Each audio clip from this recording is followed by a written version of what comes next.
दोस्तों आदाब।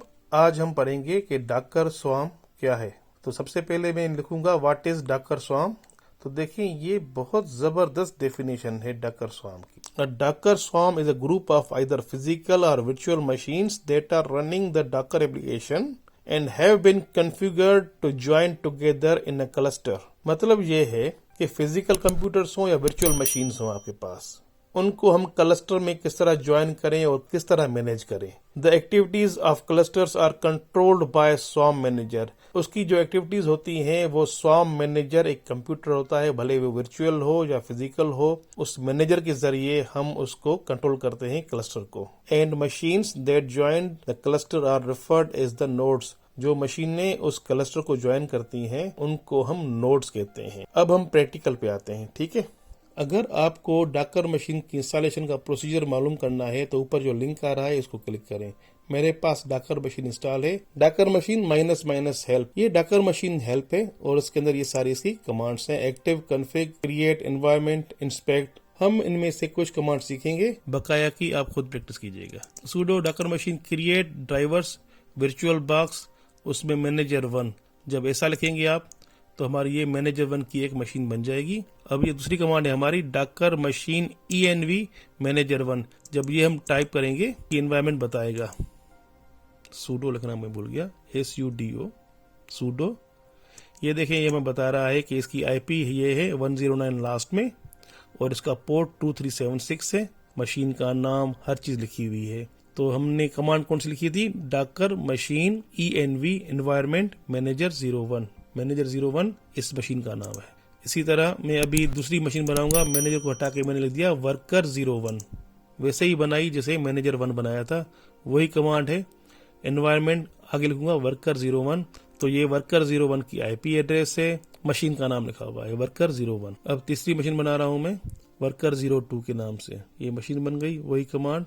इसकी भी मैं आईपी देखूंगा और नाम देखूंगा मैं। ये आईपी है इसकी और इसका नाम वर्कर 02 है। अब ये एक और कमांड है डाकर मशीन ls।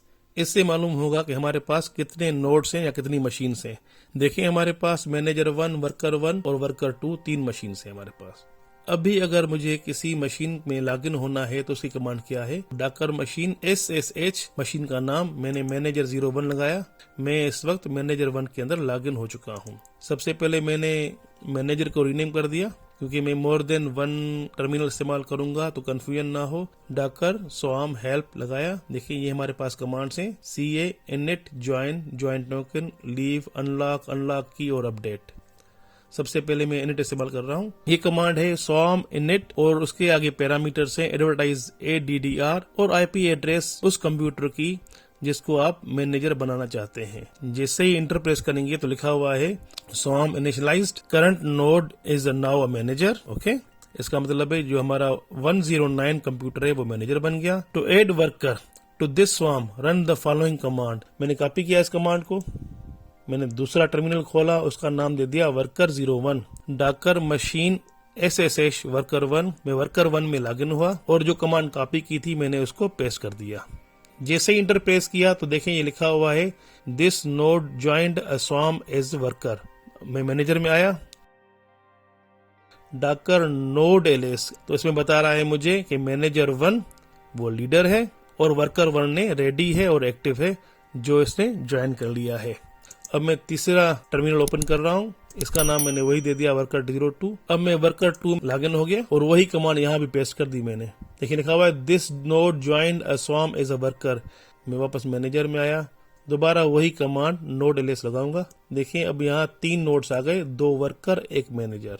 क्लियर कर दिया मैंने। जैसे हम डाकर में इंजीनियक्स इंस्टॉल कर रहे थे इसी तरह यहाँ पे हम सर्विस इंस्टॉल करेंगे। तो वही कमांड है डाकर सर्विस क्रिएट -- नेम। सर्विस का नाम लगा दिया मैंने वेब सर्वर और इसके 6 रेप्लिकास होने चाहिए। ये समझा रहा हूँ रेप्लिकास क्या होते हैं।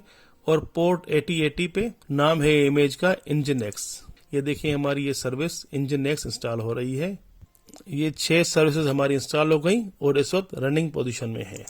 अब मैं आया ब्राउजर में और मैंने 109 आईपी लगाई और 8080 पोर्ट। देखें ये इंजीनियक्स 109 पे चल रहा है, 110 पे भी चल रहा है इंजीनियक्स और 111 पे भी चल रही है हमारी इंजीनियक्स। ठीक है, तो तीनों मशीन्स पे हमारी सर्विस चल रही है। डाकर सर्विस ls कमांड से हम देखते हैं कि हमारे पास कौन सी सर्विस चल रही है। मैनेजर कंप्यूटर पे मैं डाकर ps करूंगा तो बता रहा है मेरे पास इस वक्त 2 कंटेनर रन हो रहे हैं Nginx के।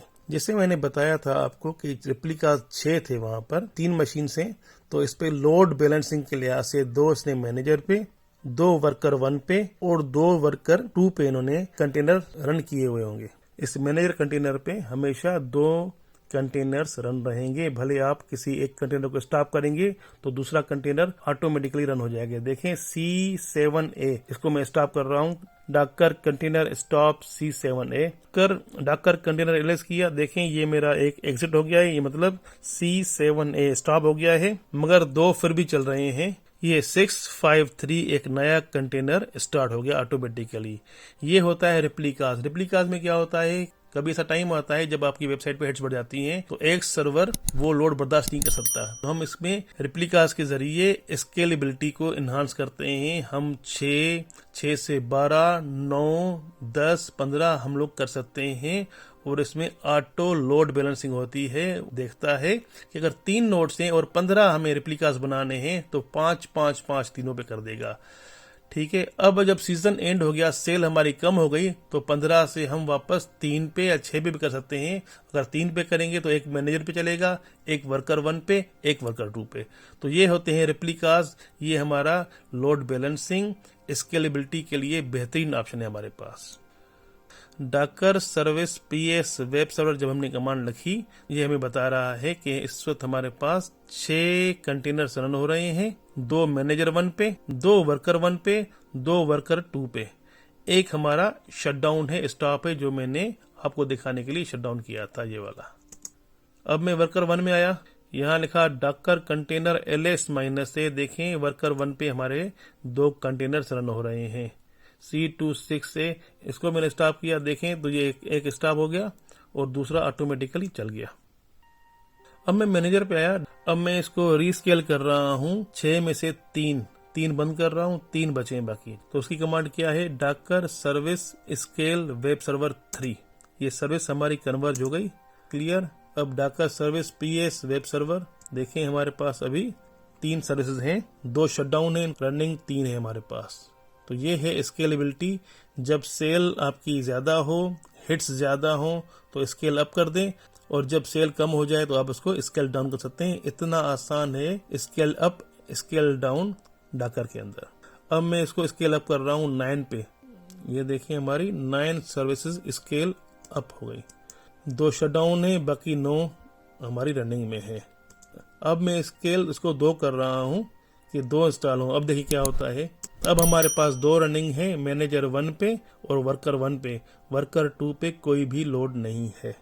तो इस तरह हम स्केल अप और स्केल डाउन करते हैं अपनी सर्विसेज को। तो मसला ये है कि जब हम कोई कंटेनर स्टॉप कर रहे हैं तो ऑटोमेटिकली स्टार्ट हो रहा है, अगर हम रिमूव करेंगे उस कंटेनर को तो फिर भी वो स्टार्ट हो जाएगा। तो आखिर इसका हल क्या है, हम किस तरह कंटेनर्स को खत्म कर सकते हैं या रिमूव कर सकते हैं। डाकर सर्विस rm वेब सर्वर्स, देखें हमारी ये सर्विस रिमूव हो गई। अब सर्विस ls किया तो हमारे पास कुछ भी नहीं है, और एग्जिट किया मैनेजर से, हमें बाहर आ गया। अब मशीन ls, ये 3 मशीन हमारी चल रही हैं, वर्कर 1 और वर्कर 2 को मैं पहले इसको लेफ्ट करूंगा। ठीक है, वर्कर 1 में आया मैं, डाकर स्वाम लीव नोड लेफ्ट द स्वाम। अब वर्कर 1 ने स्वाम को लेफ्ट कर लिया। ठीक है, अब मैं 2 में आया और वही कमांड डाकर स्वाम लीव, तो वर्कर 2 भी लेफ्ट हो गया। अब sudo डाकर rm मैनेजर 1, तो मैं मैनेजर 1 को रिमूव कर रहा हूँ। ये मुझसे पूछ रहा है यस, मैं कर रहा हूँ यस। मैनेजर 1 रिमूव हो गया हमारा। तो rm कमांड से हम मशीन्स को रिमूव करते हैं। मैनेजर 1 को खत्म कर दिया, वर्कर 1 को और वर्कर 2 को। अब ls करके देखा तो हमारे पास कोई मशीन अवेलेबल नहीं है। तो दोस्तों ये था हमारा आज का ट्यूटोरियल। उम्मीद है आपको पसंद आया होगा। फिर मिलेंगे, बाय बाय।